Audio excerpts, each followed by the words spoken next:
kita hari ini duduk di sini bersama, kita akan merefresh kembali ya SOP dan aturan-aturan yang ada agar teman-teman kedepannya bisa bekerja sesuai sama aturan sudah kita bikin.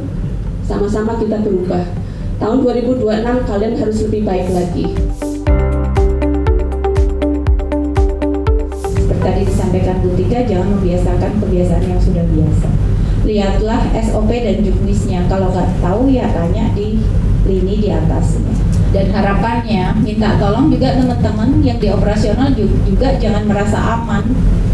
Jangan pernah berpikir seperti itu. Karena apa? Efek domino. Input salah, output akan salah. Kita punya SOP yang sama, standar operasional prosedur, juknis, petunjuk, teknis pelaksanaannya. Tapi pada kenyataannya setelah disimulasikan beberapa pernyataan SOP kita, gerakannya itu berbeda. Karena kita belum punya pilar. Pilar itu apa? Si ngerti pilar ke sapa? Saka. Umah ya, biasanya bangunan ya. Kalau tidak ada pilar kayaknya gimana? Ambrol. Itu sudah dibuktikan ketika teman-teman punya aturan yang sama, tapi perlakuannya berbeda karena kita belum terbiasa dengan pilar. Pilar itu pedoman yang untuk melakukan biar sama sepemahaman. Jadi pilar itu penting karena muaranya pilar itu menjadi budaya kerja.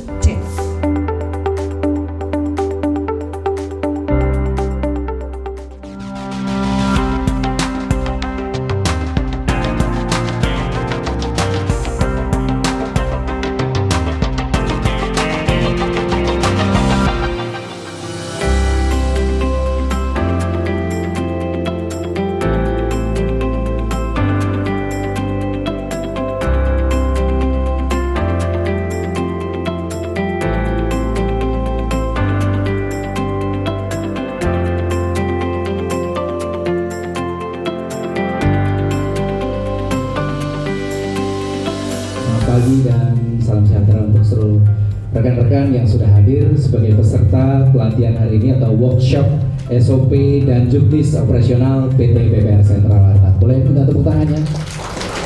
Terima kasih. Menurut saya rekan-rekan di sini sih sudah tidak asing dengan SOP dan juknis operasional karena sudah setiap hari melaksanakan, dan ini judulnya adalah refreshment, berarti kembali mengingatkan atau refresh. Ya Tuhan yang Maha Pengasih, kami bersyukur atas segala nikmat yang Engkau berikan, atas kesempatan dan kesehatan yang Engkau anugerahkan, sehingga pada hari ini kami dapat berkumpul di tempat ini untuk bersama-sama mengikuti pelatihan workshop refreshment SOP dan juknis operasional yang sangat penting bagi kelangsungan dan integritas organisasi kami.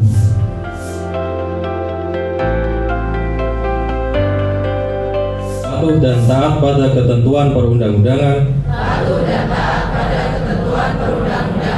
dan peraturan yang berlaku, tidak menyalahgunakan wewenangnya untuk kepentingan pribadi yang telah dipercayakan oleh nasabah dan banknya.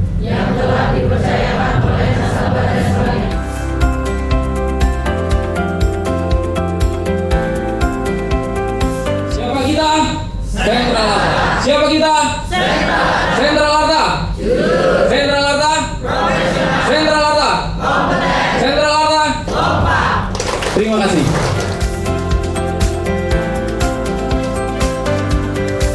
Di sini dalam workshop judulnya refreshment SOP dan juknis operasional. Ada yang tahu kenapa? Kenapa kita diadakan refreshment SOP dan juknis operasional? Mungkin karena selama 1 tahun kinerja kita selama ini masih ada beberapa temuan terkait mungkin juknis yang belum sesuai, makanya ini kita belajar lagi atau mungkin bisa refreshment lagi supaya bisa mengingat kembali. Ya, makanya kita hari ini duduk di sini bersama, kita akan merefresh kembali ya SOP dan aturan-aturan yang ada agar teman-teman kedepannya bisa bekerja sesuai sama aturan sudah kita bikin. Sama-sama kita berubah. Tahun 2026 kalian harus lebih baik lagi. Kalian harus punya motivasi dalam diri kalian. Kemarin yang sudah saya lakukan, apa kesalahan-kesalahan saya, jangan diulangi lagi. Pulang dari sini banyak manfaat yang kalian dapatkan dan bisa merubah diri kalian di tahun depan agar kinerja kalian bisa lebih baik lagi. Selamat belajar dan selamat bersenang-senang hari ini. Serap ilmu sebaik mungkin ya, sehingga kalian keluar dari sini bisa mendapatkan banyak tambahan, banyak wawasan untuk kalian agar di tahun 2026 operasional bisa lebih baik lagi.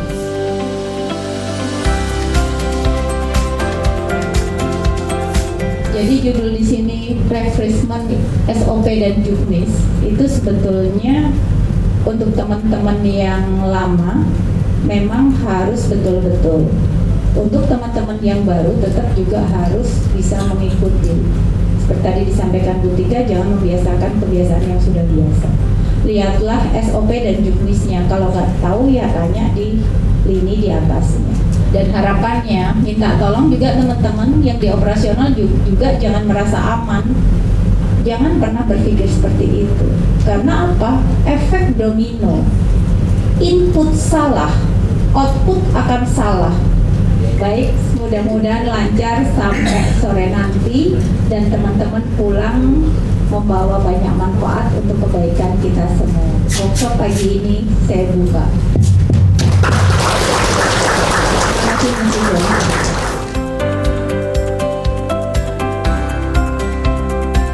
Seringkali kita menyepelekan hal-hal kecil. Nah, ini yang paling berbahaya. Jangan salah, kesalahan yang berulang-ulang dilakukan terus-menerus akhirnya menjadi sebuah habit dan karakter. Jadi hari ini sebenarnya kita sedang diingatkan, saya pun tadi diingatkan bahwa jangan pernah menyepelekan hal-hal kecil.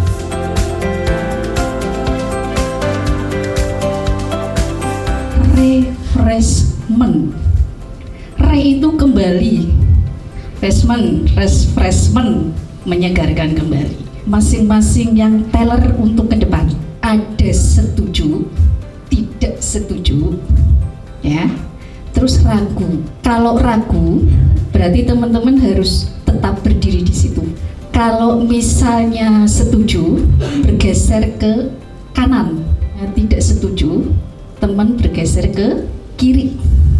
Nasabah dikenal, maka verifikasi boleh longgar. Antrian panjang membenarkan penyimpangan. Instruksi lisan cukup kuat. SOP dana itu hanya kepatuhan saja. Analisa bagus, dokumen boleh menyusul. Target pencairan perlu fleksibilitas SOP. Jadi pertanyaannya, ketika customer datang, kita tidak akan peduli. Ketika customer datang dan perlengkapan belum lengkap, bisa langsung diproses.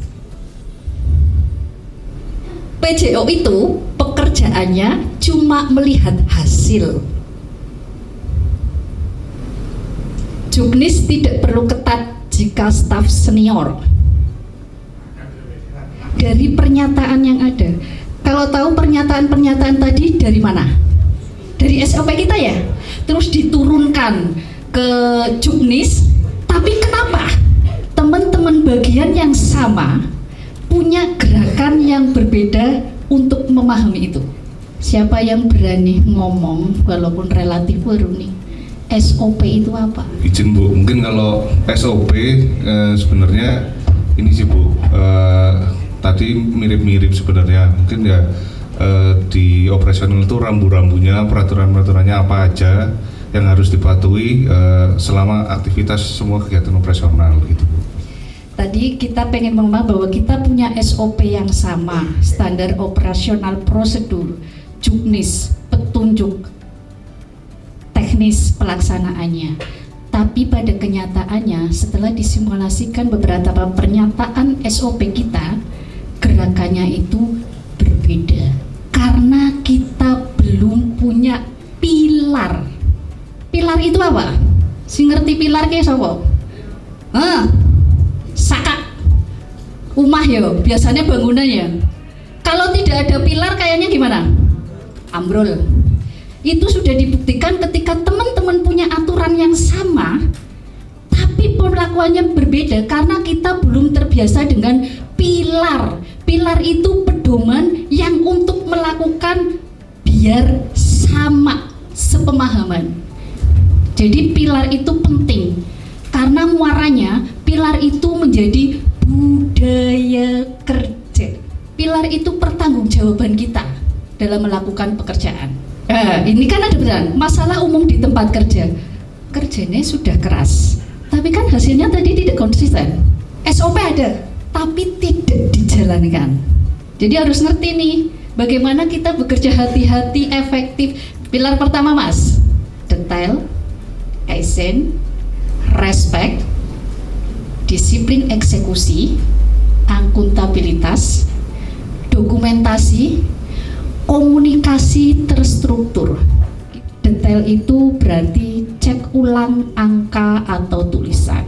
Tapi jarang sekali kita punya pemahaman yang sama.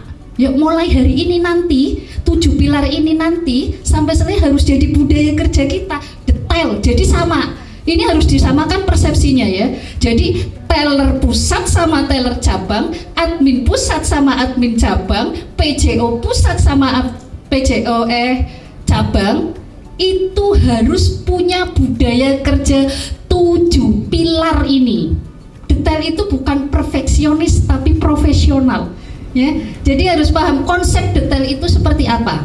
Memastikan keabsahannya itu, memastikan bahwa itu benar. Nah, yang kedua pilar kaizen. Change good. Change perubahan, good itu baik.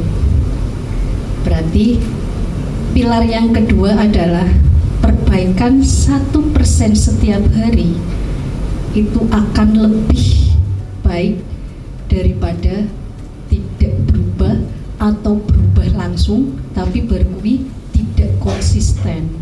Jadi perubahan kecil setiap hari itu akan menjadi budaya kerja kita, itu akan lebih baik.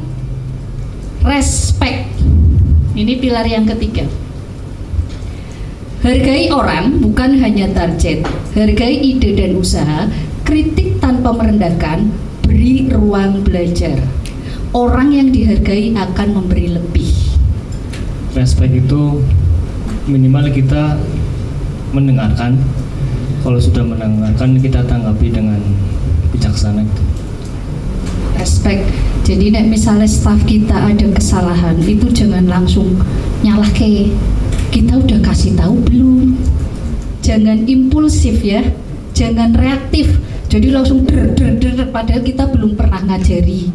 Itu keliru nanti ya. Respect. Yang keempat, disiplin eksekusi. Jalankan seperti yang ditulis. SOP dijalankan bukan diakali. Ketika dokumen belum lengkap, maka jadi gini, kita bekerja itu harus berpikir resiko. Ini resikonya akan besarkah? Kecilkah? Agak sedikit diabaikan atau tidak boleh diabaikan sama sekali. Jadi berpikirnya itu seperti itu. Ini yang dimaksud disiplin eksekusi itu seperti itu. Pilar yang kelima, akuntabilitas. Ki keren ki.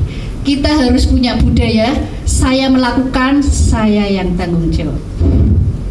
Ini akuntabilitas. Tidak lempar kesalahan, berani mengakui, minta bantuan sebelum terlambat. Intinya kalau kita mau bertanggung jawab, melakukan ya harus bertanggung jawab, ya gitu, ya. Kemudian pilar keenam. Pilar yang keenam adalah dokumentasi.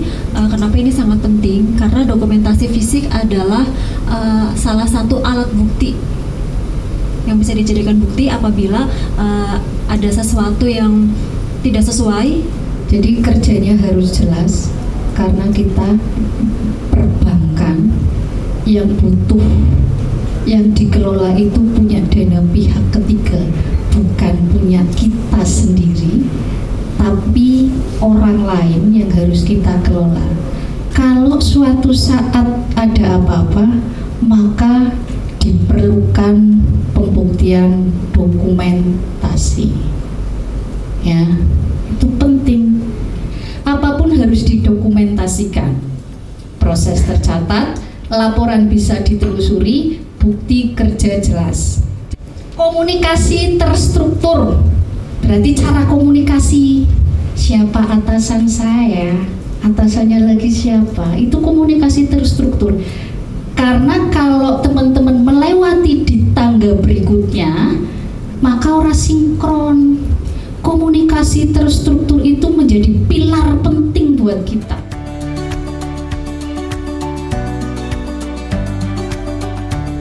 Banyak hal-hal yang di 7 pilar ini tuh memang menguatkan kita bahwa kita harus 7 pilar ini sebagai pedoman kita bekerja. Yang pertama seperti detail ya Ibu ya, detail di sini bahwa ketika kita naik gunung itu kerikil pun yang bisa menjatuhkan kita itu hal kecil seperti kerikil dan pasir.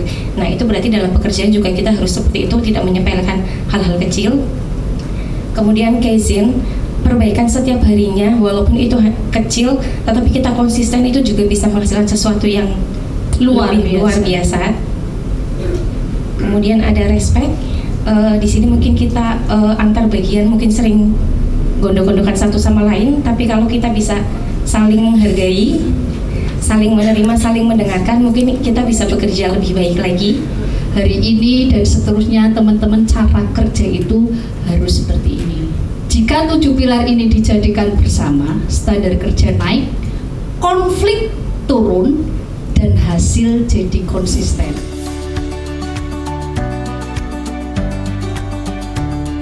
Kita bekerja tidak usah menunggu perintah siapapun, ya. Kita bekerja sesuai job kita sudah tahu apa yang kita kerjakan, ya. Itu yang diharapkan dari standar kerja kita naik.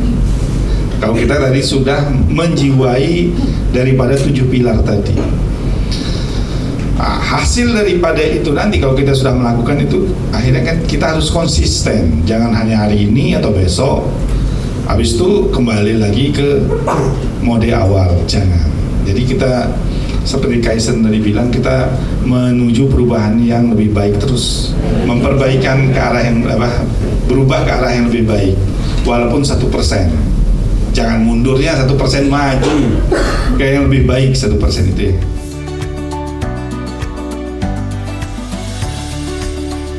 Ada alur operasional. Jadi, yang pertama nasabah akan melakukan transaksi. Nah, jadi kita harus tahu nih posisinya nasabah itu akan melakukan transaksi apa dan nanti siapa yang harus melayani. Selesaikan atau dilayani oleh customer service, oleh teller atau bagian admin kredit dan admin dana. Kita dapat memberikan informasi kepada nasabah agar nasabah mengerti, memfilter dia nasabah mau transaksi tunai atau non tunai. Kalau tunai berarti ke teller, kalau non tunai berarti ke administrasi dana, dan juga bisa melalui administratif terkait dengan kredit. Tugas dan wewenang bagian operasional customer service, wewenang 1. Menyaksikan nasabah mengisi dan menandatangani formulir bank.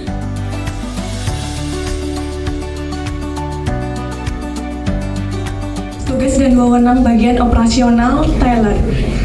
Wewenangnya yang pertama, menerima dan membayarkan uang secara tunai dengan limit sesuai kewenangannya.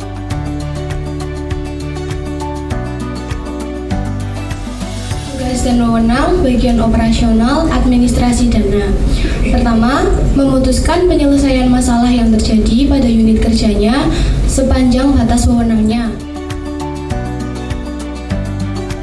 Tugas dan wewenang administrasi kredit yang pertama, memutuskan penyelesaian masalah yang terjadi pada unit kerjanya. Yang kelima, menerima dokumen jaminan asli dari debitur, dan yang terakhir mengusulkan penyempurnaan SOP sesuai kebutuhan unit kerjanya. Pagi Mbak, selamat pagi Bu, dengan itu bisa dibantu. bisa dibantu? Ya. Ada? Silakan duduk. Ya. Oke, terima kasih. Ya, silakan duduk. Nah, jadi di sini pada saat nasabah duduk, jangan kita duluan yang duduk. Jadi harus ada jeda waktu, nasabah dipersilakan duduk ya. Jadi jangan berbarengan, gitu ya. Oke, dilanjut. Ya, selamat pagi Mbak Ica. Terima kasih. Nah, jadi posisinya seperti tadi ya, duduk nasabahnya dulu. Baik. Selamat pagi, dengan saya Dinda, ada bisa dibantu. Selamat pagi Mbak.